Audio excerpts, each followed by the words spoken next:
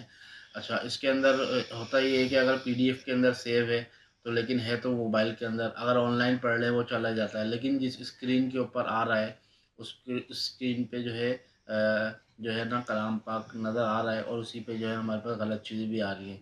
تو ذرا رہنمائی کر دیجیے. جی بہت شکریہ. یہ اصطلاحات اب استعمال ہو گئی ہیں. مفتی صاحب آپ کی طرف آتا ہوں. پہلے قاری صاحب نے کہا وہ تبلیغ میں لوٹا وغیرہ کا بھی استعمال ہوتا ہے. اب یہ واش روم میں بھی جا رہے ہیں تو اس طرح کی چیزیں اس نیک کاموں میں استعمال ہو سکتی ہیں. ٹھیک ہے، دیکھیں پہلی بات تو یہ کہ یہ لوٹا وغیرہ ساتھ لے کے چلنا کوئی ضروری نہیں ہے.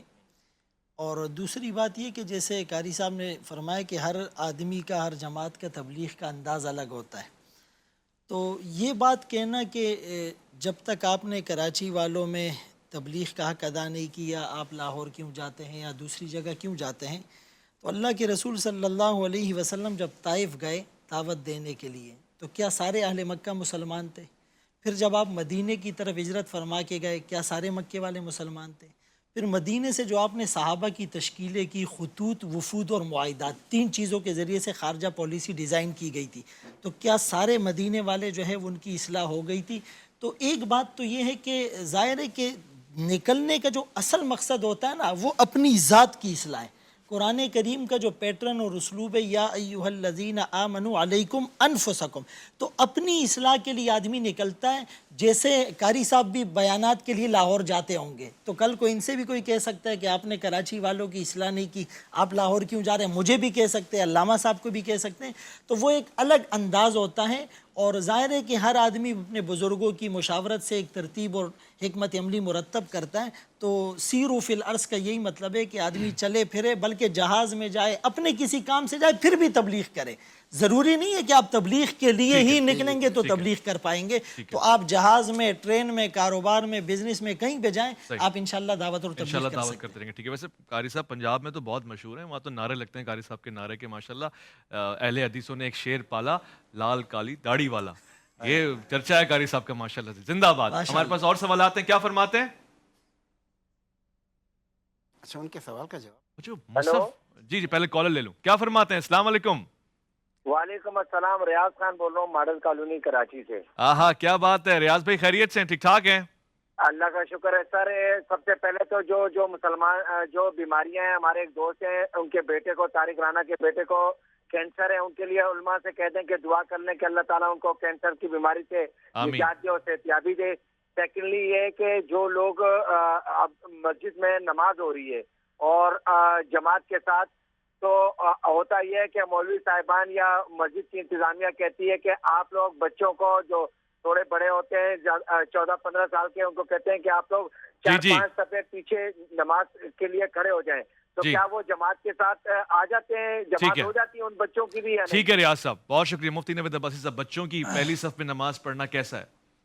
دیکھیے، جو انہوں نے بچوں کی بات کی 14-15 سال کا، تو 14-15 سال کا بچہ ہمارے یہاں تو بالغ ہو جاتا ہے، اور بلوغت کے احکام الگ ہیں. وہ جو حدیث میں یا جو ہمارے پاس ترتیب ہے وہ یہ ہے کہ جو بالکل نابالغ ناسمجھ بچہ ہوتا ہے اس کو پیچھے کھڑا کرنے کے لیے کہا گیا ہے، کیونکہ اس پر نماز ابھی فرض ہی نہیں ہے اور وہ نماز کی سمجھ نہیں رکھتا ویسا بچہ. اور بالکل چھوٹے بچوں کو مسجد میں نہیں لانا چاہیے، وہ مسجد کے آداب سے باخبر نہیں ہوتے. اور 14-15 سال کو تو وہ پہلی صف میں بھی کھڑا ہو، کوئی حرج کی بات نہیں ہے. پتہ نہیں ہے کون کہتا ہے، میرے خیال میں تو کوئی نہیں کہتا ہوگا.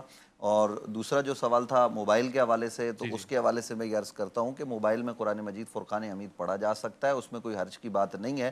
بہتر اور افضل یہی ہے کہ آپ مصحف میں اہتمام کے ساتھ اس کی تلاوت کریں. لیکن اگر آپ سفر میں ہیں جہاں پہ قرآن مجید فرقان حمید آپ کی دسترس میں نہیں ہے تو وہ کر سکتے ہیں. اگر ایک اجازت ہے، میں نے ایک بات کرنی تھی، کیونکہ تبلیغ کی بات یہاں بہت ہو رہی ہے، کافی ہر آدمی اپنے مکتب کے حوالے سے بات کرتا ہے، تو تبلیغ ہونی چاہیے. لیکن اس وقت جو ملک کو ضرورت ہے وہ ہے صاحب، الہاد بڑی تیزی سے پھیل رہا ہے اور توہین اس قدر تیزی سے پھیل رہی ہے، اس پر بات نہیں ہو رہی. یہ علماء کرام کرتے ہیں، مفتی فضل سبحان صاحب، دیگر حضرات سارے، لیکن اس پر اجتماعی طور پر کرنے کی ضرورت ہے۔ میں اس وقت ایک آدمی کو اپریشیٹ کرنا چاہتا ہوں، میرا ان سے اختلاف بھی ہو سکتا ہے، سب لوگ ان سے اختلاف کر سکتے ہیں، لیکن علامہ پروفیسر ڈاکٹر طاہر القادری صاحب حالات پر کہ اس پر نبض پر ہاتھ رکھ کر وہ اس وقت جو اعتکاف کی نشستوں سے خطاب کر رہے ہیں، آپ یقین کریں کہ وہ الہاد کی جڑوں کو اکھاڑ پھینک رہے ہیں۔ یعنی اس انداز میں، اس خوبصورت انداز میں ہماری نسل نو کو ان کی بات سننی چاہیے۔ وہاں جو کچھ اعتکاف میں اور خاص طور پر جو ان کا اپنا خطاب ہوتا ہے، وہ جو نوجوان اس وقت شک میں مبتلا ہو چکے ہیں، ان کے شک کو دور کر کے وہ ان کو واپس اسلام کی طرف لا رہے ہیں، وہ بات ہمیں سننی چاہیے اور اس انداز تبلیغ کو بھی اپنانے کی شدید ضرورت ہے۔ بہت پیاری بات کی آپ نے، میں ایک چیز تائید بھی کرتا ہوں، ایسے تمام لوگوں کے ساتھ ہم ساتھ میں کھڑے ہوئے۔ کیا ہمارے پاس سوال آیا ہے کالر کی طرف سے؟ السلام علیکم۔ وعلیکم السلام۔ کون صاحب؟ عزیر بات کر رہا ہوں سانگڑ سے۔ اچھا، سانگڑ سے، واہ واہ جی سرکار۔ جی عوض بھائی، کیا حال ہے آپ کی؟ خیریت ہے؟ اللہ کا بڑا شکر ہے، آپ بتائیے۔ الحمدللہ، تمام علماء کرام کو میرا بہت بہت سلام ہے۔ اللہ تعالیٰ آپ لوگوں کو بہت جزائے خیر دے، آپ لوگ جو دین کا کام کر رہے ہیں۔ عامر لیاقت صاحب کی آپ نے جو ہے وہ کمی پوری کی ہے، اللہ تعالیٰ انہیں ان کی مغفرت کرے، آمین۔ یہ سوال میرا یہ ہے، مختصر سوال کروں گا علماء کرام سے۔ سوال میرا یہ ہے کہ ہمارے جو تمام مکاتب فکر ہیں، یہ اور آپس میں اختلاف بھی ان کا ہوتا ہے، تو ہمارے ہر مکتب فکر کے اندر کیا کوئی ایسی آئیڈینٹی یا ایسا کوئی عالم موجود ہے کہ وہ مکتب فکر اس عالم کے اوپر پورا بھروسہ کرے اور اس کی جو بات کو رد نہ کرے، یا ہر کوئی جو مکتب فکر اپنے ہر طرح کے عالم چھوٹے بڑے؟ اچھا سوال پوچھا آپ نے عزیز صاحب۔ آپ سانگڑ میں کہاں رہتے ہیں؟ کیڈٹ کالج سانگڑ سے کوئی واقفیت ہے؟ سر اصل میں ہمارا ڈسٹرکٹ سانگڑ ہے، ہماری تحصیل جو ہے ٹنڈوادن لگتی ہے، جہاں کی سجی مشہور ہے، اگر آپ کا کبھی آنا ہوا ہو۔ جی جی ضرور، سجی کھانے آئیں گے انشاءاللہ، ہم سب علماء، سب سکولرز آپ کے پاس انشاءاللہ ضرور۔ اچھا جی ڈاکٹر صاحب، آپ سے سوال پوچھا گیا ہے، انہوں نے کہا ہر مکتبہ فکر میں کوئی ایسا عالم ہے جس پہ سبھی کہیں کہ بھئی یہ بہترین عالم ہے؟ ایسا کوئی ہو نہیں سکتا۔ ہر مکتبہ فکر میں اپنا ایک الگ تو ہو سکتا ہے، لیکن سارے مسالک اس ایک مسلک والے پہ متفق ہو جائیں، ایسا نہیں ہوتا۔ اب جیسے انہوں نے مسئلہ طاہر القادری صاحب کی بات کی، اب جو بات انہوں نے کی وہ اچھی ہے، اس کو سارے اپریشیٹ کریں گے، تو یوں تو ممکن ہے کہ کسی کی کوئی اچھی بات ہو، ہر مکتبہ فکر والا اسے کہہ لے کہ اچھی بات ہے، لیکن ٹوٹلی طور پر کسی کی پوری زندگی کو سوائے اس مسلک والے کے، یا اس میں بھی ہو سکتا ہے کہ اس پائے کے اور بھی علماء ہوں کو کسی مسئلے میں اس کو بھی اجتہادی طور پر اختلاف ہو، تو ایسا ممکن ہے۔ باقی یوں نہیں ہو سکتا کہ سارے مسلک والے، مثلا اب دیوبندی جماعت ہے، اس میں اب اس وقت محترم تقی عثمانی صاحب جو ہیں، یا ان کے بھائی مرحوم تھے وہ بھی، تو اس طرح یہ پائے کے عالم ہیں، اور ہر میدان میں یعنی قانون کیا اور معیشت کیا اور حدیث کیا، فقہ کیا، تفسیر کیا، خطابت کیا، اور اصلاحی خطبات بھی ماشاءاللہ ان کی ایک لائن لگی ہوئی ہے، 23-24 جلدوں تک جا پہنچی ہے۔ تو مقصد یہ ہے کہ اس طرح بڑے علماء اب ہماری جماعت میں آپ دیکھیں، مولانا ارشاد الحق عصری صاحب ہیں، حافظ مسعود عالم صاحب ہیں، غلام مصطفیٰ ظہیر امن پوری صاحب ہیں، حافظ شریف صاحب ہیں، اسی طرح آپ ان کے ہاں دیکھ لیں، میں جو بڑا جانتا ہوں کراچی میں مولانا مفتی منیب صاحب ہیں، اور ایک پنجاب کے ہیں مولانا غلام رسول سعیدی صاحب، اور واقعی وہ اہل علم میں سے ہیں۔ صحیح، یعنی ایک ہوتا ہے نا جیسے پڑھا لکھا آدمی، تو وہ واقعی پڑھے لکھے ہیں۔ وہ انتقال کر گئے غلام رسول سعیدی صاحب، ابھی ان کا انتقال ہو گیا۔ ہمارے اس وقت جو متفقہ طور پر بڑی شخصیت ہیں وہ علامہ پیر حسین الدین شاہ صاحب ہیں، جو ہمارے تنظیم کے سرپرست اعلیٰ ہیں، بہت بڑی شخصیت ہے، ٹھیک ہے۔ اور تو اسی طرح ان کے بھی ہو سکتے ہیں۔ عرفان شاہ صاحب بھی بڑے آدمی ہیں، آپ ان کے مرید خاص بھی ہیں ماشاءاللہ سے، تو بہت اچھی بات کی ڈاکٹر صاحب آپ نے کہ ہر جگہ ایسے لوگ، بالکل منطقی بات ہے کہ کوئی ایسی شخصیت جو سب کے لیے ہم جہت قابل، پھر وہ مختلف مسالک بنے ہی کیسے؟ دیکھیں جب اس یعنی الگ الگ مسلک ہے تو اس کا مطلب کہیں نہ کہیں ڈفرینسیشن ہے نا، بالکل وجہ فرمائیں، تو اس کے بنا پر اتفاق ممکن ہی نہیں ہے۔ کیا فرماتے ہیں جی؟ السلام علیکم ورحمۃ اللہ۔ وزیری صاحب بڑی باریکی سے بتاتے ہیں، ہاتھوں سے بھی، انگلیوں سے بھی، ناخنوں سے، مکمل توجہ کے ساتھ، واہ، پورا سوئی میں دھاگا ڈال کے ہی چھوڑ۔ جی حضور کیا فرماتے ہیں؟ السلام علیکم۔ وعلیکم السلام۔ کون صاحب ہیں؟ کہاں سے ہیں؟ جاوید بات کر رہا ہوں پنڈی سے سر۔ جی جاوید صاحب خیریت سے؟ ٹھیک ٹھاک، کیا سوال پوچھیں گے؟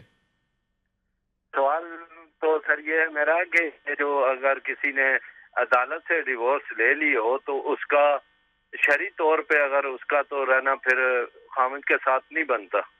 ہاں پھر سوال یہی پوچھیں گے؟ ٹھیک ہے علامہ صاحب، عدالت سے اگر اس نے لے لیے ڈیورس تو پھر شرعی طور سے بنتا ہے تو رہنا؟ ہمارے ہاں طلاق جو ہے وہ کورٹ کے تھرو لیا نہیں جا سکتا ہے. اچھا. چونکہ لیے طلاق کے لیے جو شرائط خود ہیں، مختار ہے. طلاق کے لیے جو شرائط ہیں ان شرائط میں سے کچھ شرائط مفقود ہو جاتی ہیں اسی صورت میں. مثلا طلاق شوہر کا حق ہے اور وہ دے دے طلاق رجعی، لیکن ہو سکتا ہے کھلا خاتون لے سکتی ہے جس کا شوہر نہ بھی چاہتا ہو، تو اس کا بھی ایک طریقہ کار ہے اور وہ کورٹ نہیں ہے. اچھا. جی ہاں، وہ کسی ممکن ہے وہ خلے کو بھی طلاق کا نام دے رہا وہ یہی ہاں وہی وہ اس کا مقصود وہی ہے. ہاں. وہ یعنی اس کورٹ سے جو طلاق لیا وہ ہے ہی کھلا، ہاں لیکن وہ کھلا بھی آپ کورٹ کے تھرو لیں گے تو وہ ہمارے پاس کافی نہیں شرعی حیثیت نہیں ہے وہ اس اس کی حیثیت نہیں، چونکہ چلیں. طلاق میں ہمارے پاس دو عادل گواہوں کی لیکن اہل حدیثوں موجودگی کے ہاں ہے. اہل حدیثوں کی دو عادل گواہوں کی موجودگی شرط ہے، اور صیغہ طلاق بھی عربی میں جاری کیا ہو، اور وہ بھی اگر کھلا ہے تو کھلا والے صیغے، اور اگر طلاق رجعی ہیں تو اس کے صیغے الگ الگ صیغے ہیں. ٹھیک. احناف میں ہو جاتی شرعی حیثیت ہے؟ اصل یہ میں بتا یہ جو خلا ہے نا، تو مروجہ جو خلا ہے یہ بالکل ہمارے ہاں نہیں ہوتا. نہیں ہوتی. یہ جو فسخ نکاح ہوتا ہے نا اس کے لیے شرائط ہے. شوہر متعنت ہو، یعنی بہت زیادہ ظلم کرنے والا ہو، ایسی مار کے چہرے پر نشان پڑ جائے، نان نفقہ نہیں دیتا ہو، مجنون ہو گیا ہو، نامرد ہو گیا ہو، مستقل نامرد، تو ان صورتوں میں بھی شوہر کو بلایا جائے گا. شوہر کو بلانے کے بعد اس کو طلاق دلوانے پر مجبور کیا جائے گا. اور بھی ڈیٹیل ہے لیکن چونکہ وقت مختصر آپ نے بتا دی کہ یہ صورتحال ہے. جی کالر ہمارے ساتھ. السلام علیکم ورحمۃ اللہ. وعلیکم السلام ورحمۃ اللہ وبرکاتہ. ماشاء اللہ. کیا پوچھیں گی بہن؟ جی میں کنول، میرا نام کنول ہے، میں لاہور سے بات کر رہی ہوں. میں نے پوچھنا تھا کہ ہم لیڈیز جب گھر میں تراویح نماز پڑھتی ہیں تو کیا ہم قرآن کھول کر، چھوٹا سا قرآن کھول کر تراویح نماز کی تلاوت کر سکتے ہیں یا موبائل سے دیکھ کر؟ اس کے مجھے اہل حدیث کے علماء سے اور اہل حدیث کیا؟ اہل حدیث کے ان سے چاہیے، اور جو دیوبند کے علماء بیٹھے ہیں ان سے چاہیے. اچھا. آپ کے گھر میں دو طبقات ہیں ویسے، یا آپ نے لطف لینا ہے آپ نے دونوں کا؟ جی میں اہل حدیث کی جماعت سے ہوں اور میرے ہسبینڈ وہ دیوبند کی جماعت سے. اچھا اچھا. دیکھیں نا یہ ہے، ہسبینڈ دیوبندی ہے اور وائف جو ہے اہل حدیث ہے. ڈاکٹر صاحب، قاری صاحب یہ کیا کیا آپ نے؟ رائے کیا ہے اس پہ؟ کالر لے لوں، دوسرا بھی لے لوں آپ کی اجازت؟ پنجاب میں ایسا ہو جاتا ہے. جی کالر ہے مسد ایک اور بھی، ان سے بھی سوال لیتے ہیں. السلام علیکم ورحمۃ اللہ. ٹی وی بند کرتے ہیں، سوال پہ آ جائیں حضور. وہ ادھر ٹی وی سن رہے ہیں ابھی تک. آپ کی کال لگ گئی ہے وقار صاحب. وقار صاحب ٹی وی بند کریں.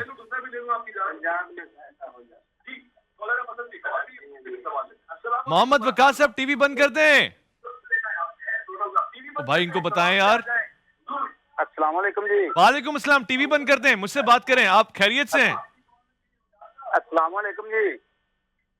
وعلیکم السلام. سر جی کیا حال ہے؟ اللہ کا شکر ہے. آپ کیسے ہیں؟ سر جی میرا سوال یہ ہے کہ عید کی نماز کے لیے عورتیں مسجد میں جا سکتی ہیں کہ نہیں جا سکتی؟ ٹھیک ہے، دو سوال ہمارے پاس جمع ہو گئے. ڈاکٹر صاحب دونوں سوالات کو اگر مختصر کا جواب. جزاک اللہ. پہلی بات تو یہ ہے کہ نفلی نماز میں اگر کوئی عورت حافظ نہیں ہے اور اس طرح یا کچی پکی ہے اور اس کو دقت ہے پڑھنے میں، تو وہ مصحف سے پڑھ سکتی ہے نفلی نماز میں. فرض نمازوں میں ایسا نہیں کر سکتی. اور وہ جماعت بھی کرا سکتی ہے عورتوں کی. مرد گھر کا کوئی اس کے پیچھے کھڑا نہیں ہوگا، چاہے وہ محرم رشتے بھی ہوں تو بھی کھڑا نہیں ہوگا. ساری عورتیں ہوں گی، یا پھر مرد پڑھائے تو اس کے پیچھے ساری عورتیں کھڑی ہو سکتی ہیں، محرم، دوسرا نہیں. دوسری بات، دوسرا کیا سوال تھا؟ یہ جو وائف ہیں وہ اہل حدیث؟ نہیں یہ تو ہو گیا راوی والا. دوسرا سوال دوسرا. عیدین کے لیے ہاں عید ہے. اس کے لیے رسول اکرم صلی اللہ علیہ وسلم کا فرمان ہے کہ حتیٰ کہ جن عورتوں نے جن دنوں میں نماز نہیں پڑھنی ہوتی، اگر ان دنوں میں عید آ جائے تو فرمایا وہ بھی عیدگاہ میں جائیں، مصلی سے نماز سے الگ رہیں، مسلمانوں کی دعا میں شریک ہوں، لیکن شرکت لازمی ہے.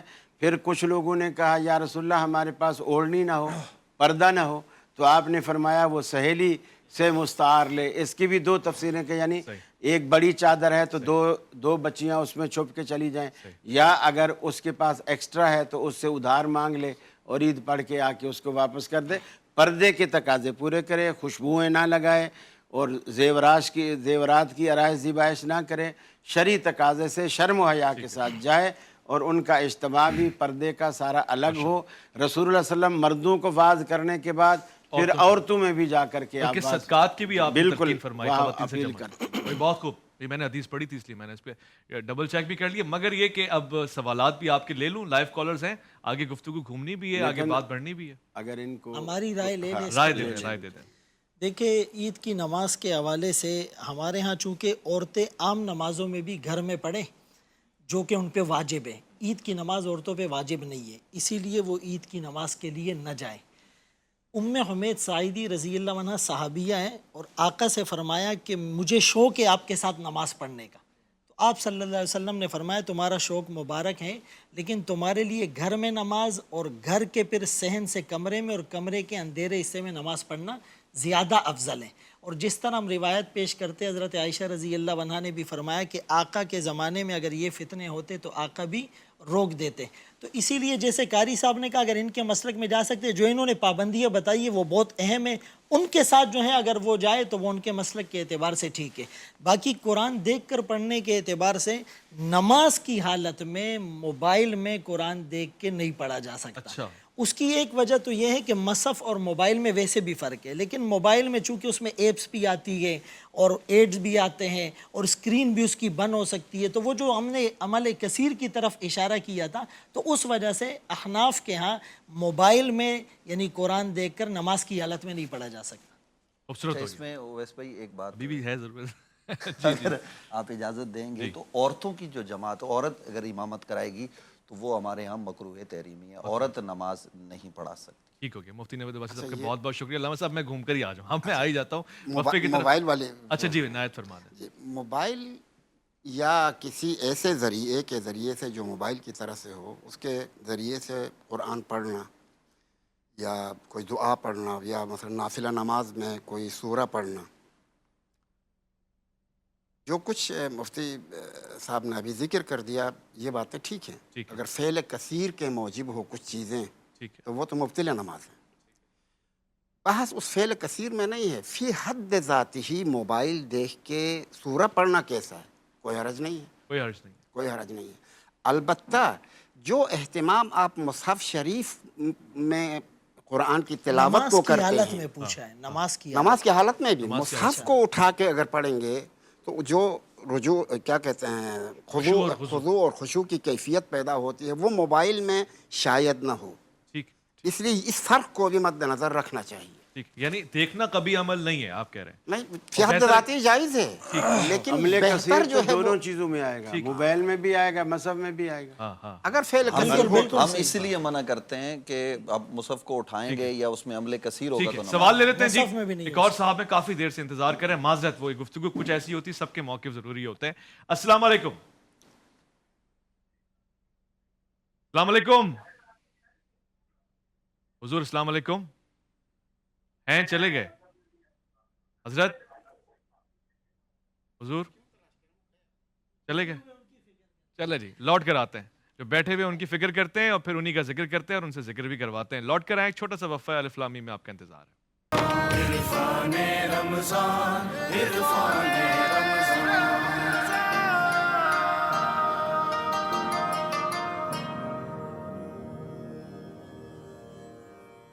خوش آمدید خواتین و حضرات، بزم ہے الف لام میم کی عرفان رمضان کے عنوان سے یہ نشریات جاری و ساری ہیں، اور اس بزم میں خوبصورتی کا اضافہ ہوا ہے جب شکیل صدیقی صاحب تشریف لے کر آئیں، بلند تخیل کے آدمی ہیں۔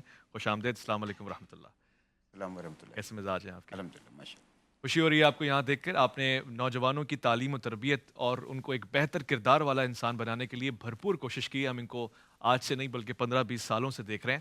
اور ایسے شہری جب اپنا کردار نبھا رہے ہوتے ہیں استاد بن کر، ضروری نہیں کہ آپ عالم دین بن کے کردار ادا کریں، یہ بہت اچھا ہے، مگر آپ عالم بن کے، اسکالر بن کے، ریسرچر بن کے نوجوانوں کو جو تربیت دیتے ہیں وہ بہت بڑا کنٹریبیوشن ہوتا ہے. آپ کے سوالات بھی آ رہے ہیں اور آپ کو مایوس نہیں کریں گے. واٹس ایپ پہ ہمارے پاس سوالات آئے ہیں، وہ کیا ہیں جی؟ بسم اللہ. السلام علیکم ورحمۃ اللہ. میرا نام عبد الرحمن ہے، پشاور سے. علماء کرام سے میرا یہ سوال ہے کہ بعض لوگ کہتے ہیں کہ رسول اللہ صلی اللہ علیہ وسلم کا جسم مبارکہ جو ہوتا تھا اس کا سایہ نہیں ہوتا اس وقت میں، کیا اس بات میں کتنے سچائی ہے؟ تو علماء کرام سے درخواست کہ اس کے جواب قرآن اور حدیث کی روشنی میں دے دے. جزاکم اللہ خیر. ڈاکٹر صاحب سائے کے حوالے سے آپ کی کیا رائے ہے؟ لوگ کہتے ہیں کہ سایہ نہیں تھا، یہ لوگوں کی حد تک تو بات درست ہے، لیکن شریعت ایسا نہیں کہتی. اس لیے کہ رسول اکرم صلی اللہ علیہ وسلم اللہ کے رسول بھی تھے، اللہ کے بندے بھی تھے، اور ابن آدم بھی تھے. تو ابن آدم کا تو سایہ ہونا یقینی ہے. جب آدم علیہ السلام کا سایہ ہے تو ابن آدم کا کیوں نہیں؟ پھر مسند احمد کی روایت ہے، حضرت زینب رضی اللہ تعالی عنہ کہتی ہیں کہ میں اپنے کمرے میں بیٹھی تھی اور مہینے کا کوئی تقریباً 29ویں تاریخ تھی، اور اللہ کے رسول نے مجھ سے وعدہ کیا تھا کہ میں 1 مہینے بعد آؤں گا. تو اب 29 تاریخ تھی، میں گھر کے دروازے میں اس طرح بیٹھی تھی کہ دروازہ میرا مشرق کی طرف تھا، سورج بھی ادھر تھا، تو ظاہر بات ہے اس طرف سورج کے آگے سے کوئی بندہ آئے گا تو اس کا سایہ اندر آئے گا. تو کہتی ہیں میں دروازے کی اوٹ میں بیٹھی تھی اور سب سے پہلے میں نے انسانی سایہ اندر آتے ہوئے دیکھا، اور پھر میں سوچ میں پڑ گئی کہ اللہ کے رسول نے کہا تھا کہ 1 مہینے بعد آؤں گا، آج تو 29واں دن ہے، آپ کا تو ابھی 1 دن باقی ہے. ابھی میں سوچ ہی رہی تھی کہ اللہ کے رسول اندر تشریف لے آئے. میں نے کہا کہ اللہ کے رسول آپ تو مہینے کا وعدہ کر کے گئے تھے، آپ نے فرمایا مہینہ کبھی 29 کا ہوتا ہے کبھی 30 کا ہوتا ہے.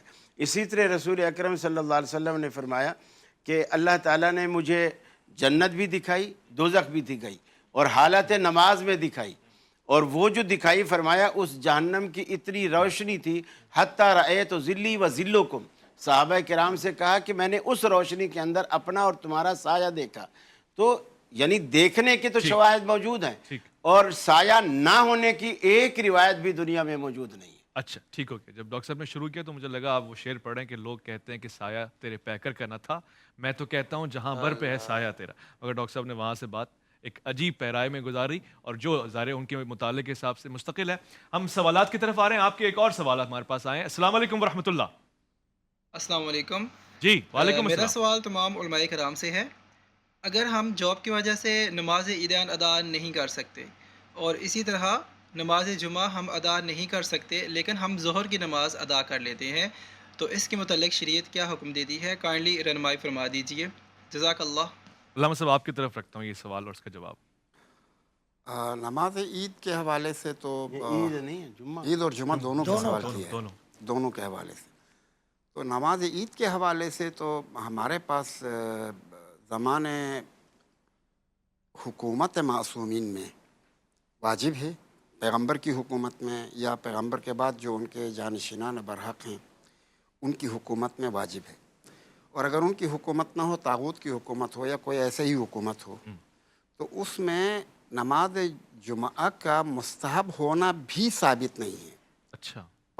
پڑھنی چاہیے رجاء مطلوبیت کے ساتھ، یعنی باجماعت اگر پڑھیں گے تو غیر از یعنی معصومین کے دور حکومت کے علاوہ حکومتوں میں باجماعت نماز عید پڑھنے کی کا استحباب ثابت نہیں ہے. رجاء مطلوبیت کے ساتھ پڑھنی چاہیے. لہذا اگر ایسی بات ہے تو اگر پھر یہ کسی وجہ سے مجبوری کی بنا پر شرکت نہیں کر سکتا ہے تو کوئی بڑا گناہ اس نے کیا نہیں ہے، گناہ نہیں ہے.